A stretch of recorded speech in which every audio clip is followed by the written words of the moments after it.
नमस्कार, आप देख रहे हैं एनबी न्यूज 24x7 नीलम बोध के साथ। साथियों, मैं अपनी बात को शुरू करने से पहले कुछ पंक्तियां आपके सामने रखना चाहूंगी। जी हां साथियों, इस तरह की पंक्तियां जब हम मंचों से सुनते हैं तो कहीं ना कहीं श्रोतागण ताली की गड़गड़ाहट से अभिवादन करते नजर आते हैं। साथियों,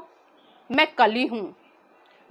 हूँ, मैं फुलवारी हूँ, मैं स्त्री हूँ, मैं नारी हूँ, मैं दर्शन हूँ, मैं दर्पण हूँ, मैं नाद हूँ, मैं गर्जन हूँ, मैं बेटी हूँ, मैं माता हूँ, मैं बलिदानों की गाथा हूँ, मैं द्रौपदी हूँ, मैं सीता हूँ, मैं श्रीमद् भगवत गीता हूँ। जी हाँ साथियों, लेकिन वास्तविकता इन पंक्तियों की ये है कि कहने में और सुनने में ये पंक्तियां बहुत अच्छी लगती हैं, लेकिन सच्चाई कुछ और है।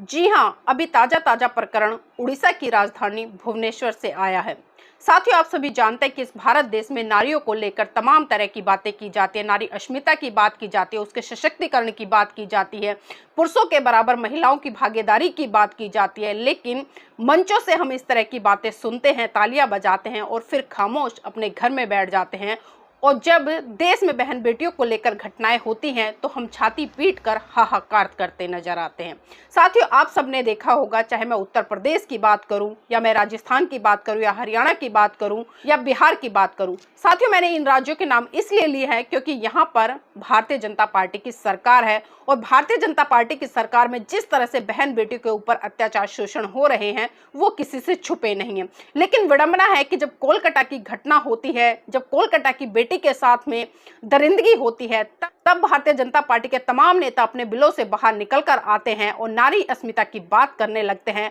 यहाँ तक कि वो ममता बनर्जी के इस्तीफे तक की मांग करने लग जाते हैं और कहते हैं और इस डॉक्टर बेटी को इंसाफ मिलना चाहिए और ममता बनर्जी को जरा सी भी शर्म है तो अपने मुख्यमंत्री पद से उन्हें इस्तीफा दे देना चाहिए। साथियों, इस तरह की बातें अक्सर हम देखते हैं कि भारतीय जनता पार्टी के तमाम नेताओं की तरफ से तब उठती है जब घटना किसी गैर भाजपा राज्य में घटित होती है। कोलकाता का प्रकरण आप भूले नहीं हैं, 1 महीना लगभग उस घटना को हो गया है, लेकिन आज भी हम देख रहे हैं कि लगातार मेन स्ट्रीम मीडिया पर हाहाकार मचा हुआ है। एक दिन भी ऐसा नहीं जाता जब कोलकाता की घटना को लेकर उस पर चर्चा की ना जाती हो। लेकिन साथियों, वहीं हमने पिछले दिनों देखा जब मुजफ्फरपुर में, जहां पर भारतीय जनता पार्टी की सरकार है, जी हाँ साथियों, बड़ी बड़ी बातें तो लोग कर लेते हैं, लेकिन जब एक दलित बेटी के साथ में सामूहिक रूप से बलात्कार हुआ, उसको जिंदा मार दिया गया और इतना ही नहीं साथियों, उसके बाद कई ऐसी घटनाएं बिहार से निकलकर आई जिन घटनाओं को सुनकर आपकी रूह कांप जाए, लेकिन भारतीय जनता पार्टी खामोश रही।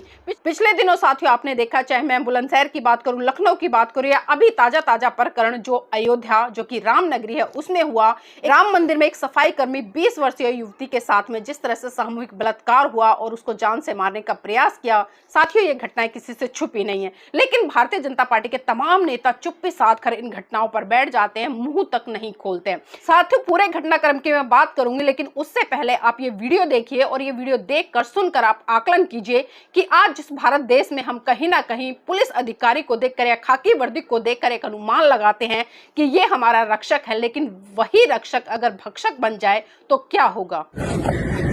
थोड़ी देर में मेल ऑफिसर आके मेरा ब्रा उतार के मेरे ब्रेस्ट पे किक मारना शुरू किया कंटिन्यूसली। अराउंड 6 o'clock जो स्टेशन के IIC है वो आए और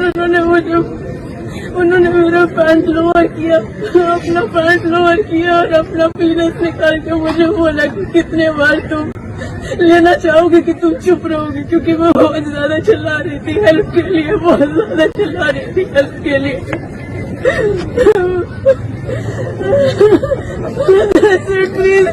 प्लीज। साथियों, आपने ये वीडियो देखा, ये वीडियो देखकर सुनकर आपके तन बदन में आग लग गई होगी। आप सोचने पर मजबूर हो गए होंगे कि आखिर इस देश में चल क्या रहा है और खासकर भारतीय जनता पार्टी के नेता क्यों इस घटना पर चुप्पी साधे बैठे हैं, क्यों बड़ी बड़ी बातें करते हैं, जो कहते हैं कि इंडियन आर्मी है वो देश के लिए एक प्राइड है, लेकिन जब उस प्राइड में ही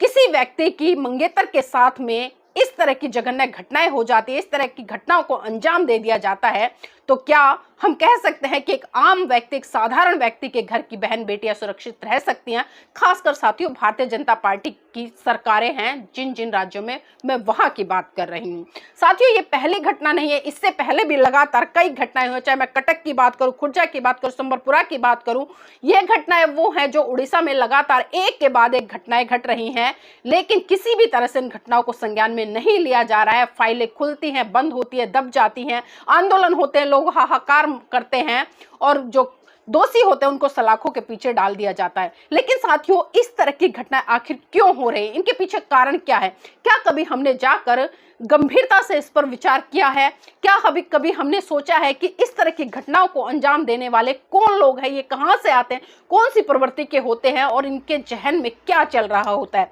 जी हाँ साथियों, ये घटना जो बताई जा रही है 15 सितंबर की घटना है और मामला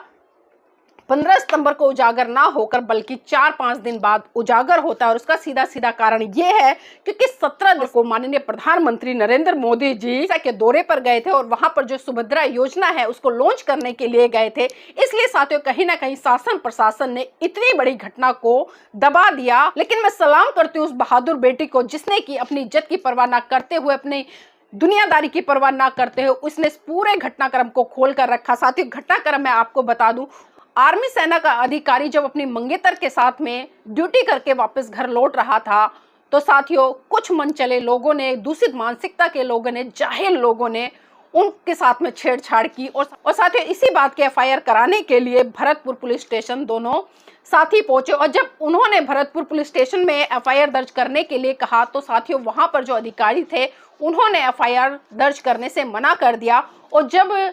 जो आर्मी अफसर है, उसकी जो मंगेतर है जो कि पेशे से लॉयर है, उसने जब कहा कि मैं लॉयर हूं और मेरी जो एफआईआर है वो तो करना आपका काम बनता है तो इसलिए एफआईआर कीजिए, तो साथियों वहां पर उस महिला के साथ में उन्होंने इतनी अभद्रता की कि एक महिला पुलिसकर्मी आती है और उस महिला को दूसरे कमरे में खींच कर ले जाती है और साथियों उसके साथ में वहां पर मारपीट भी होती है, जिस तरह से वो महिला खुद वीडियो में बता रही है। और फिर उस महिला ने बताया कि एक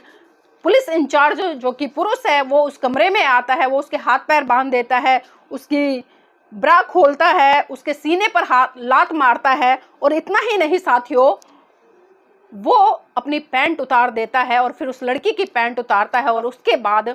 अपना जो प्राइवेट पार्ट है उसको बाहर निकालता है और उस लड़की से कहता है कि चुप होने का क्या लोगी, कितनी बार तुम्हारे मुंह में दूं। आप मतलब सुनकर भी शायद आपको बहुत अजीब लग रहा होगा, बहुत गंदा लग रहा होगा। आखिर आज खाकी वर्दी में किस तरह के लोग पल रहे हैं, कितनी इस तरह की घटनाओं को देखते हुए आप सोच सकते हैं कि भारत देश में आखिर क्या चल रहा है। और इस तरह के मन चले लोगों को, चाहे वो खाकी वर्दी वाले हो या रोड पर चलते गुंडे मवाली हो, किस तरह से इस तरह की घटनाओं को अंजाम दे देते हैं, किस तरह से इनके अंदर इतना साहस आ जाता है। और इस साहस को पनपाने वाले या इस साहस को बढ़ाने वाले आखिर कौन लोग हैं, ये भी साथियों आज बहुत बड़ा सवाल खड़ा होता है। लेकिन हम देखते हैं कि जहां जहां पर भारतीय जनता पार्टी की सरकार है वहां पर इस तरह के जघन्य अपराध होते हैं और वो फाइलों में बंद होकर रह जाते हैं। लेकिन विडंबना है कि जब अन्य किसी राज्य में होते हैं तो तमाम वहां पर लोग इंसानियत का हवाला देते नजर आते हैं, कैंडल मार्च करते हैं, बड़े बड़े आंदोलन करते हैं और गोदी मीडिया हाय हाय करके उस पर चिल्लाती है, पूरा दिन ब्रेकिंग न्यूज चलाती है। लेकिन साथियों आपको जानकर आश्चर्य होगा कि उड़ीसा की राजधानी भुवनेश्वर में जो घटना हुई है उस घटना पर गोदी मीडिया की तरफ से साथियों एक शब्द भी नहीं बोला गया है। तो इसी से आप समझ सकते हैं कि जो ये गोदी मीडिया है, कहते हैं कि कातिया के कुत्ते हैं, जब जब इनको टूक दिखाया जाएगा या इनको भौंकने के लिए कहा जाएगा तब तब ये भौंकेंगे, अन्यथा तो ये इतने बड़े घटनाक्रम पर भी अपने मुंह में दही जमाकर बैठ जाएंगे। लेकिन साथियों विडंबना ये है कि इस घटना को घटे हुए आज 5-6 दिन बीत गए हैं, लेकिन भारतीय जनता पार्टी जिसकी सरकार है, ना तो उनके मुख्यमंत्री की तरफ से किसी तरह का बयान आया है और ना ही अन्य नेताओं की तरफ से कोई बयान आया। और सबसे शर्मनाक बात तो ये है जो महिला विधायक या मंत्री सरकार में बैठी हैं उनकी तरफ से भी इस पूरे घटनाक्रम को लेकर किसी भी तरह का कोई बयान नहीं आया। तो साथियों ये आपको सोचना पड़ेगा कि आप किन लोगों को वोट देते हैं, किन लोगों को सत्ता पर बिठाते हैं और किन लोगों से उम्मीद करते हैं कि ये लोग किस तरह से बेटी बचाएंगे और बेटी पढ़ाएंगे। ये तो साफ साफ दिख जाता है साथियों इस तरह की घटनाओं से।